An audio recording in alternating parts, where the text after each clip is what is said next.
Dixo Daily presenta.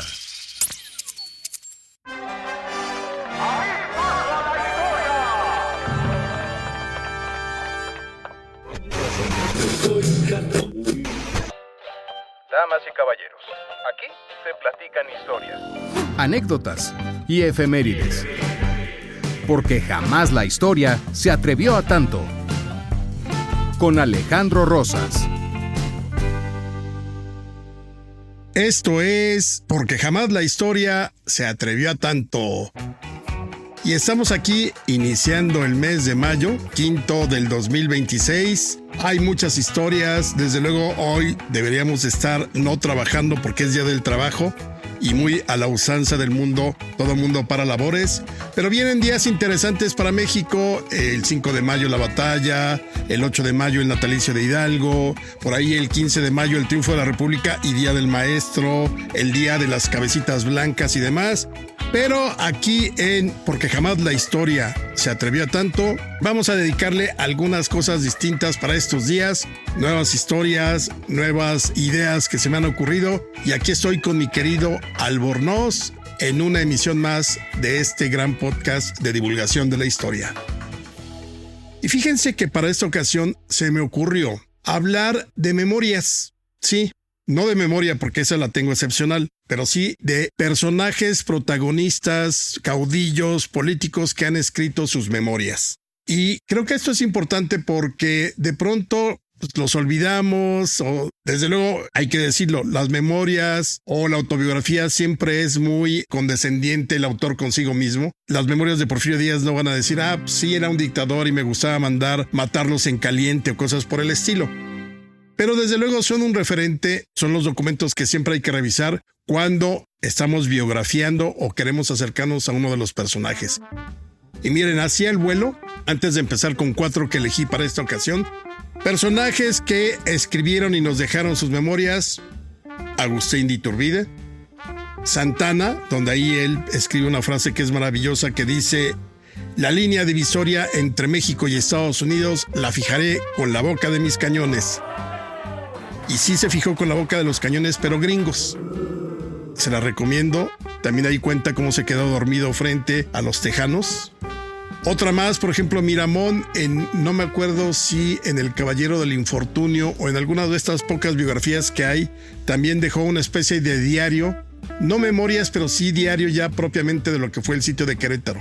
Benito Juárez, tenemos sus apuntes para mis hijos. Porfirio Díaz también dejó sus memorias. El escritor Federico Gamboa, muy interesante porque él narra prácticamente parte del porfiriato y también la caída, el huertismo, en lo que se conoce como Mi Diario. ¿Así se tituló? Lo publicó Conaculta en varios volúmenes, son como 5 o 6 si no mal recuerdo. Otro que nos dejó Obregón siguiendo como el camino de Porfirio Díaz, los 8,000 kilómetros en campaña, que básicamente tiene algunas cosas interesantes, pero son sus partes militares de toda la campaña militar desde que se suma a la revolución contra Orozco y luego contra Victoriano Huerta y finalmente contra Villa. Más para acá, Mis tiempos, de José López Portillo, el hombre que juró defender al peso como perro. También por ahí aparecieron las de Miguel de la Madrid y luego de las que él habló con Carmen Aristegui y donde dijo que realmente todo lo que había sucedido en el 88 pues sí, era todo un desastre, un fraude prácticamente, y su familia lo obligó a decir públicamente que no andaba bien de la cabeza cuando lo dijo, que se le había ido como el avión. Por ahí busquen la nota. O más adelante les cuento. Y también Salinas de Gortari lleva como 77,000 volúmenes de memorias porque sigue justificándose desde 1994. Yo creo que ante lo que estamos viendo hoy con la 4T ya ha dejado de escribir memorias porque los hechos hablan por sí mismos. Pero bueno, vámonos directamente a los 4 personajes que yo elegí para esta sección de memorias. Empezaríamos con la de Porfirio Díaz. Bueno, Porfirio Díaz no tenía en mente escribir sus memorias durante la época de la guerra, la intervención francesa, y más bien, ya siendo él presidente, ya había regresado, ya se había reelegido. Estamos hablando más o menos por 1880 y tantos, quizá a principios de los 90, y leyó por ahí un par de biografías que se habrían escrito sobre él. Obviamente eran biografías muy apologéticas, es decir, donde es maravilloso Porfirio Díaz, pero él ahí mismo se dio cuenta de que había algunos errores en cosas que ponían. Entonces, a instancia de el que fuera nuestro embajador en Estados Unidos, Matías Romero, pues Matías Romero le dijo, oiga, General Díaz, ¿por qué no escribe sus memorias? Sería muy interesante, así afinamos también los datos que corren por ahí de su vida. Y obviamente, ¿a qué dictador le dices, oye, haz tu libro? Ya vimos como los 18 libros que sacó López Obrador, que para mí no es dictador, pero sí tenía esa vena de la soberbia, evidentemente. Y Porfirio Díaz dijo, va. Y entonces empezaron a tomarle dictado, delante incluso de Matías Romero, que cuenta en las memorias en una de las ediciones cómo fue este proceso. A mí me parece que las memorias de Porfirio Díaz tienen partes notables. Por ejemplo, cuando él habla de toda la historia de su infancia, quiénes eran sus padres, cómo muere su papá en la epidemia de cólera morbus, la juventud, cómo su mamá Petrona se hace cargo. Y toda esa parte es muy interesante porque habla de sus hermanos, quiénes eran las hermanas. Ahí sabemos que tuvo unos hermanos, Pablo y Cayetano también, que murieron chavitos. Ahí sabemos cómo fue el primero que hace un gimnasio en Oaxaca a partir de un libro que consiguió, que venía de Europa, un libro francés. Hay muchos detalles muy padres de su propia biografía. Pero además, también, por ejemplo, las páginas de la batalla del 5 de mayo o del sitio de Puebla son invaluables. Pero yo me quedo de todas con la parte donde él habla de su fuga en 1865, cuando lo capturan los franceses y lo llevan a Puebla, y ahí se descuelga así onda Misión Imposible del Colegio Carolino y logra fugarse para luego levantar el ejército con el que finalmente sometería a los imperialistas en el Oriente. También habla de la ocupación de México. Creo que esas partes son muy notables porque también de pronto yo creo que ya por las presiones y por ser presidente tenía muchas ocupaciones, le metió muchas partes militares de las batallas que tuvo, sobre todo en la Guerra de Intervención Francesa. Entonces de pronto las memorias se caen un poco.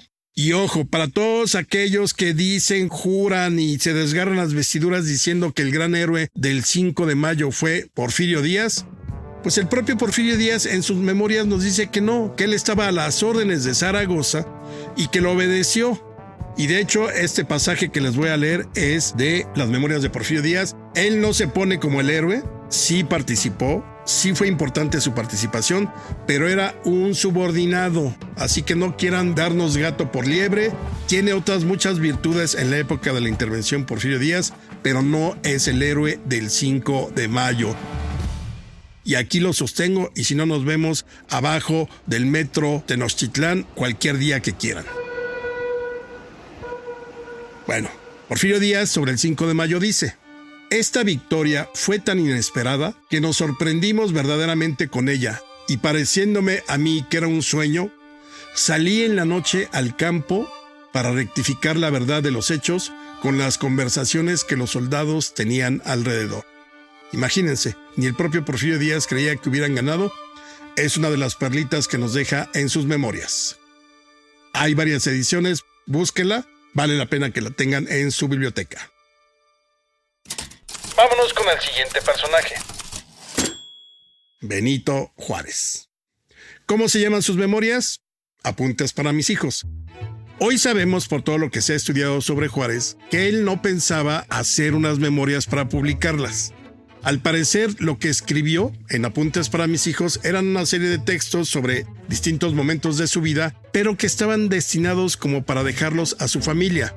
Quizá, desde luego a las hijas y al hijo que le sobrevivió, que fue Benito Juárez Maza, seguramente también a los nietos, bisnietos, o sea, era un texto como hecho para la familia. También por los especialistas en Juárez sabemos que quizá los comenzó a escribir al final de su vida, pero al final me estoy refiriendo quizá unos meses antes, quizá después de la muerte de Margarita en 1871. Cuando lo lean se van a dar cuenta que Benito corta de tajo las memorias, así como si de pronto ya hubiera decidido no concluir o no seguir.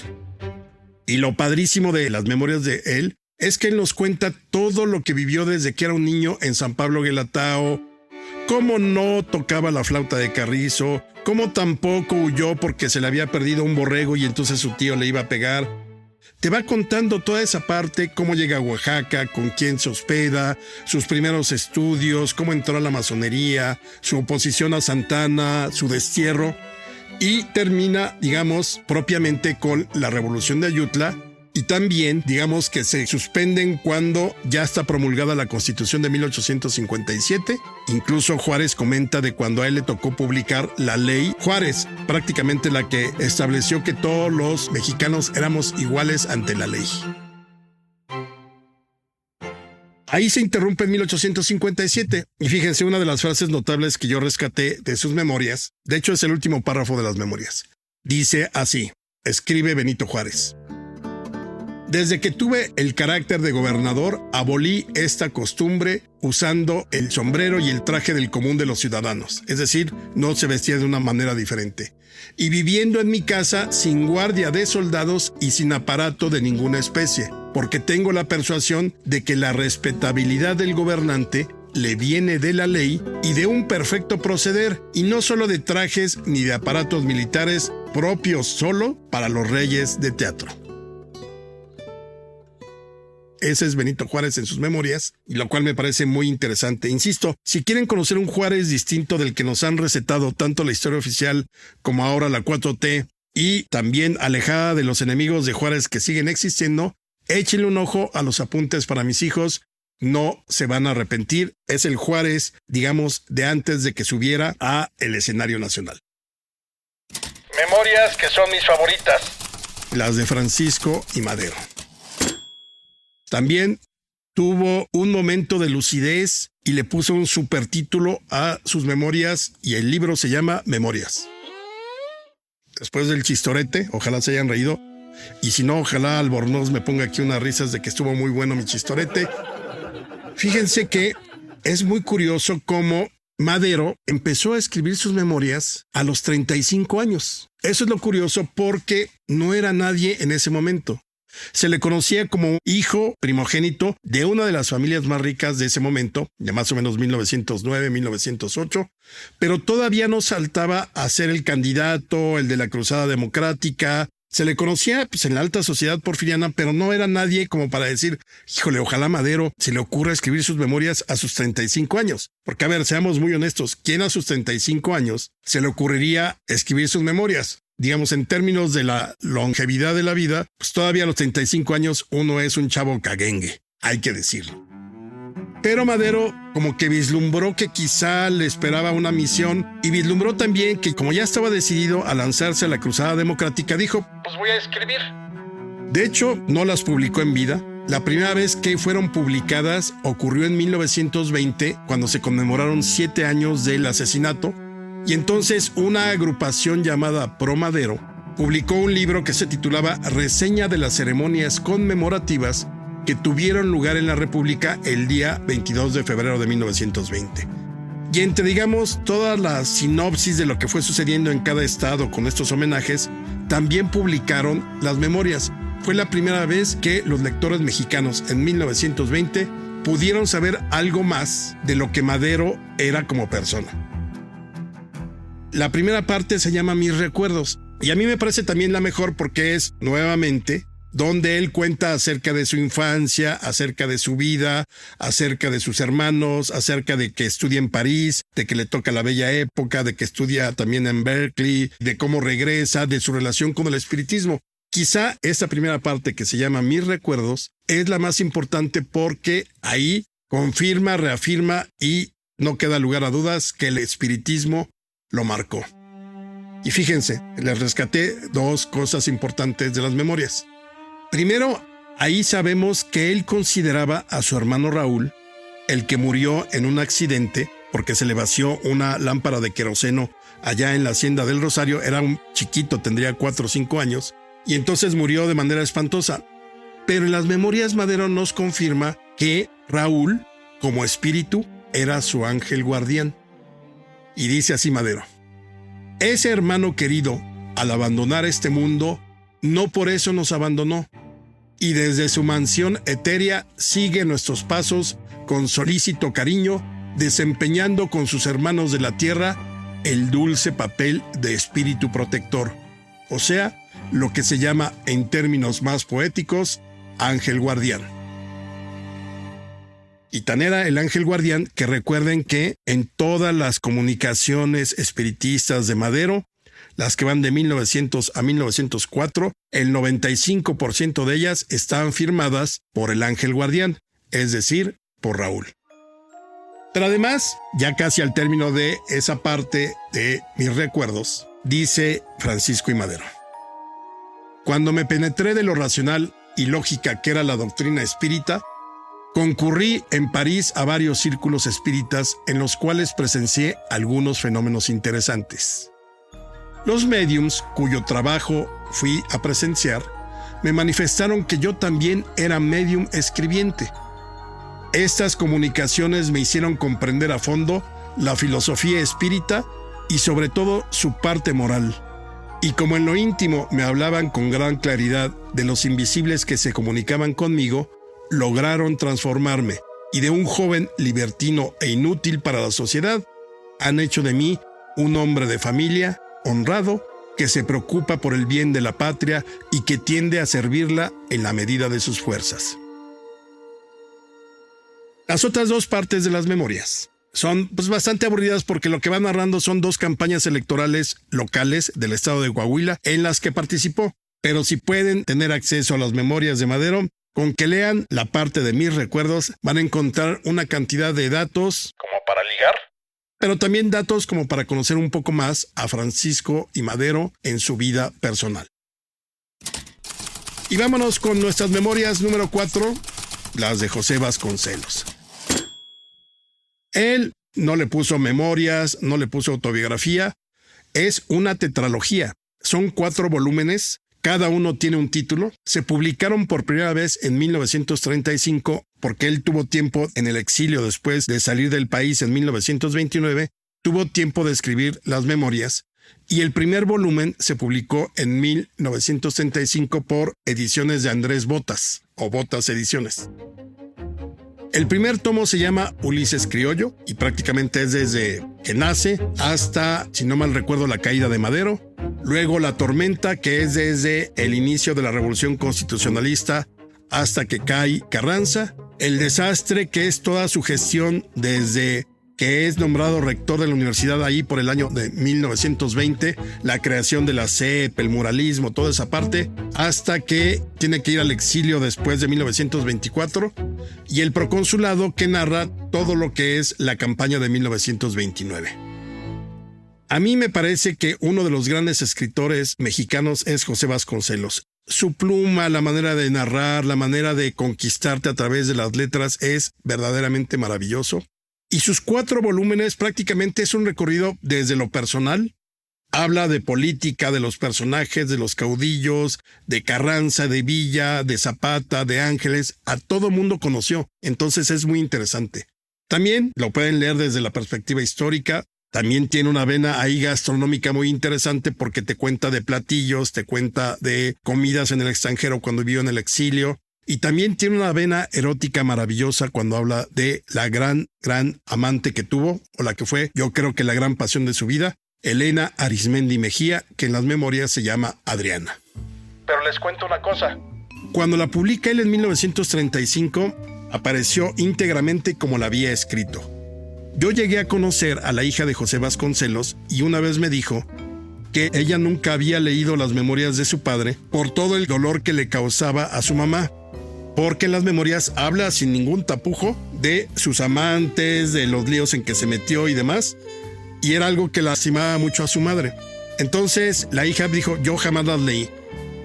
Yo creo que a José Vasconcelos, si bien en la primera edición salió todo completo, luego le entró la culpa porque se hizo culpígeno, y de hecho como que se hizo mucho más conservador, se hizo mucho más religioso. Y entonces, más o menos como a finales de los 40, principios de los 50, quizá ya muy entrado en los 50 porque él muere en 1959, autorizó una nueva edición por Editorial Yus, pero resulta que esa edición estaba expurgada.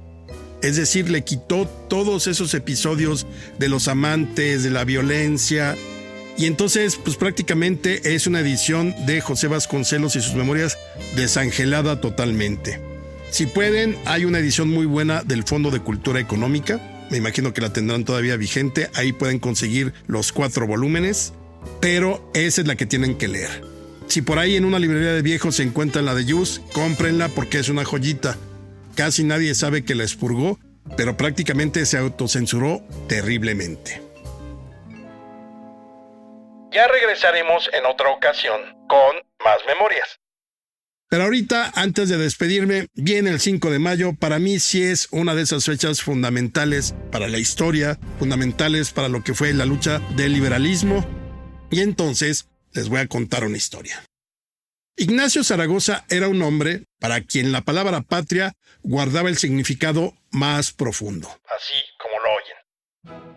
Como saben, nació en 1829 en la población coahuiltejana. Así se llamaba, porque el estado era Coahuila y Texas. No era Texas y no era Coahuila. El estado, de acuerdo a la Constitución, era Coahuila y Texas. Entonces, nació en la población coahuiltejana de Bahía del Espíritu Santo. Claro, que hoy es parte de Estados Unidos porque pertenece a Texas. Pero en aquel entonces era coahuiltejano. Y desde muy joven fue seducido por la patria y por la guerra. Como casi todos los del ejército liberal, no tuvo carrera militar, pero sustituyó la preparación teórica y técnica y académica con el instinto y con la valentía. Hay que decirlo. Como muchos otros hombres del ejército liberal, también alcanzó el grado de general en los campos de batalla, como lo hizo Porfirio Díaz, que tampoco era militar de carrera, o Mariano Escobedo. Había muy pocos militares de carrera entre los liberales. Casi toda la élite del colegio militar se fue a pelear con los conservadores. Pero además, aquí son las cosas que uno diría, híjole, red flag con Zaragoza. ¿Por qué? Porque antes que su esposa, antes que su familia o antes que su propio interés personal, para Zaragoza lo principal era la patria y esa era su motivación. Durante la Guerra de Reforma, en algún momento dado escribe: estoy resuelto a no dejar las armas hasta no ver en mi patria restablecida la Constitución y por consiguiente la verdadera paz de toda ella. Pues así, con este ánimo de primero es la patria, en los últimos días de diciembre de 1861, cuando México se alistaba para la guerra contra el extranjero, ya venían por ahí las 3 escuadras, Inglaterra, España y Francia, a cobrarnos, la esposa de Zaragoza, llamada Rafaela, cayó muy gravemente enferma. Tan gravemente que ya se esperaba que en cualquier día de los últimos de 1861 falleciera. Pero Zaragoza, imagínense, por eso digo red flag, no se tentó el corazón. Al recibir la orden de marchar de inmediato a San Luis Potosí, pues preparó su viaje, se despidió de Rafaela y la dejó en plena agonía. El ejército le pudo haber autorizado unos días más porque todavía no había un conflicto. Apenas iban a llegar las escuadras y apenas iba a negociarse. Pero Zaragoza dijo: la patria es primero. Y entonces la esposa falleció el 13 de enero de 1862. Su esposo ya no estaba ahí. Ya para marzo de 1862, ya todo el mundo sabía que se había develado el gran plan de Francia y de los conservadores para intervenir en México y poner una monarquía. Y entonces, ante el inminente inicio de las hostilidades contra los franceses, Zaragoza, obviamente, se puso al frente del ejército mexicano por decisión de Juárez y dispuso defender a la patria en la ciudad de Puebla. El 4 de mayo, vísperas de la batalla terrible, el conde de Lorenzés, que era el general en jefe de las tropas francesas, le escribió muy sobradito, muy acá, Juan Camaney, yo las puedo todas, le escribió a Napoleón III lo que sigue. Tenemos tal superioridad de raza, de moral, de recursos y de organización sobre los mexicanos, que a la cabeza de 6,000 hombres soy el amo de México. Obviamente, se tuvo que comer sus palabras. Pero no estaba del todo equivocado en cuanto a que se creía el amo de México porque pues nadie daba un peso ni un quinto, digamos, por el ejército mexicano. Además, el ánimo entre los mexicanos estaba por los suelos. 2 meses antes del 5 de mayo, en San Andrés Chalchicomula, Puebla, estalló un polvorín y provocó más de 1,000 muertos del Ejército Nacional. Entonces, imagínense, 2 meses después de la tragedia, 1,000 muertos, y además todo el mundo sabía que iban a enfrentar a un equipo de la Liga Premier en ejércitos del mundo, o sea, el mejor del mundo, de hecho, que eran los franceses. Los mexicanos, mal vestidos, mal comidos, mal armados, dijeron, pues vamos a ver qué sucede. Y, como por arte de magia, o milagrosamente, en la madrugada del 5 de mayo de 1862, cuando el ánimo totalmente abatido del ejército mexicano parecía anunciar la derrota, Zaragoza contagió su confianza a sus hombres. Cerca de las 4 de la madrugada, los reunió en el fuerte de Guadalupe y les dijo: «Soldados, os habéis portado como héroes combatiendo por la Reforma. Vuestros esfuerzos han sido coronados siempre del mejor éxito, y no una, sino infinidad de veces habéis hecho doblar la cerviz a vuestros adversarios. Hoy vais a pelear por un objeto sagrado. Vais a pelear por la patria y yo me prometo que en la presente jornada le conquistaréis un día de gloria. Nuestros enemigos son los primeros soldados del mundo, pero vosotros sois los primeros hijos de México y os quieren arrebatar vuestra patria. Soldados, leo en vuestra frente la victoria, fe y viva la independencia nacional, viva la patria». Y bolas. Algo que nadie imaginaba, ni el propio Zaragoza, ni Juárez, ni nadie, pues lo cumplió. Zaragoza había prometido un día de gloria y así como lo oyen, lo cumplió. Desde luego, hay quienes minimizan esta victoria, que al año siguiente llegaron los franceses, que luego el imperio. Sí, todo es cierto. Pero en términos económicos, la batalla del 5 de mayo significó para Francia la muerte anticipada del imperio. ¿Por qué? Porque Napoleón III jamás pensó ser derrotado en 1862 y tuvo que mantener al ejército, al cual le fue sumando efectivos franceses, durante un año, y ahí se quebró la hacienda francesa. De hecho, resistieron 3 años más y tuvo que retirarlos porque ya no había becas del bienestar para los franceses en México, ya no había dinero y Maximiliano resultó el peor administrador y no había recursos. Así que, sí, si quieren minimizar la batalla del 5 de mayo, háganlo, pero es un hecho que si se ponen a analizar, ese retraso de un año en la intervención significó a la larga también la victoria para México. Zaragoza, yo soy de los que dice que fue el gran general de una sola batalla. Sí, participó en otras en la Guerra de Reforma, pero ese fue su momento. Y como en México nos gusta terminar las historias de un modo triste, hacia la de Torito como Pedro Infante, pues resulta que Zaragoza, con todos los blasones, con todos los honores, no pudo derrotar al tifo y murió en septiembre, 8 de septiembre, de ese mismo año en que había alcanzado la gloria en Puebla. Celebremos el 5 de mayo y si no, celebren lo que quieran. Esto fue Porque Jamás la Historia se atrevió a tanto. Y nos escuchamos la próxima semana con más historias y datos, muchos datos para que liguen, se cansen de ligar.